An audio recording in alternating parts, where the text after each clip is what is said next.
Welcome back to the Evansville Otters pregame show. I'm Mike Radomski. It's time now for the manager's report, as we're joined here by the Otters skipper Andy McCauley. And Andy, we'll start off with yesterday's game. It was an 8-2 win for Southern Illinois. What did you see in that ball game? Andy Wells came out. It was a little shaky to begin with, but settled in nicely.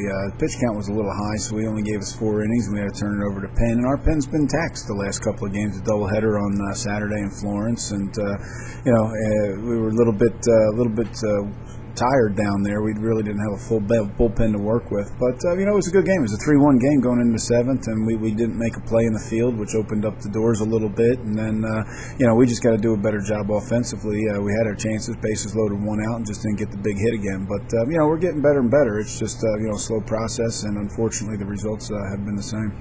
The team was down by a run. They come up to the plate. A man at first base with nobody out. What happened next? In the first inning? Yes. Well, there was a 3-2 count, so we had the runner in motion, just trying to stay out of double play and get some defensive personnel moving on the play.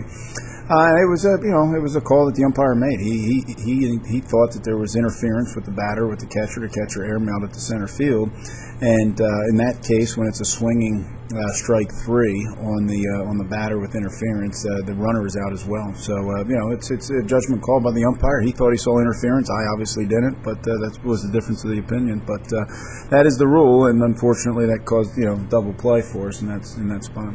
Let's go back to Andy Wells for a little bit. It was his debut with the Otters. What did you notice with him? Well, he's got a live arm. He's got a live arm. And when he throws his pitches, when he's in sync, and he's very tough to hit. But a little inconsistent with his delivery, a little inconsistent with his arm action, which is the reason why he was a little bit wild and his pitch counts were high. But he did put away some pretty good hitters in some big situations to keep us in that ball game. He really battled it out. But I think he's going to be fine. He just has to get with Watson a little bit and work on some mechanics and also some feel of the game and situations. But he threw okay enough that he'll get another look.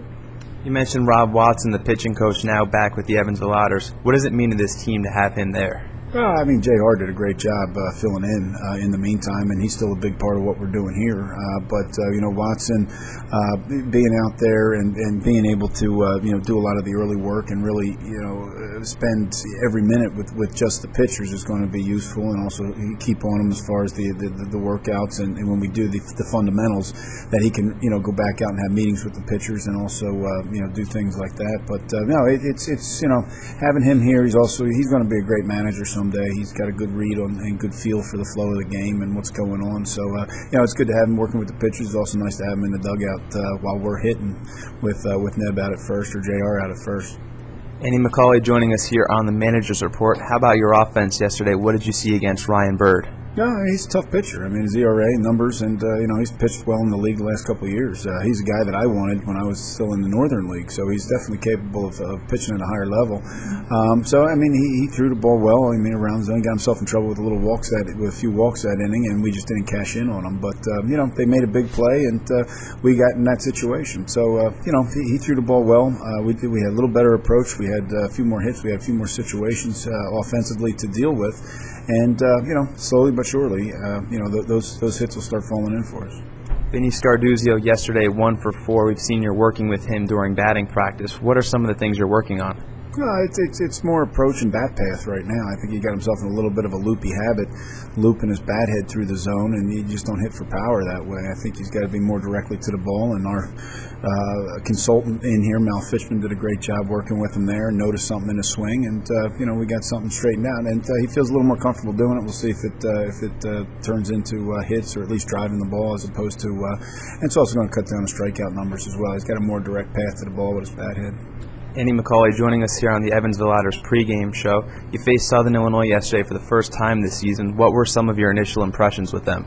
Well, they got a team with a lot of guys that are back from last year's club. So, that's really an advantage when you know what you're going to get, you know who you got, and, you can just fill in the pieces. And that's why they're having success. There's no rhyme or reason. It's just he's got guys that he knows what he's going to get out of, and that's how you have success, because you just have to fill in a few pieces instead of a total overhaul. And, he does a good job over there. And, you can see that they make the plays, they execute, they got some guys in the lineup that'll hurt you, and they played fundamental baseball. So there's no. I mean, 20 in a row is strange at any level at any time. But you can see why that they have success.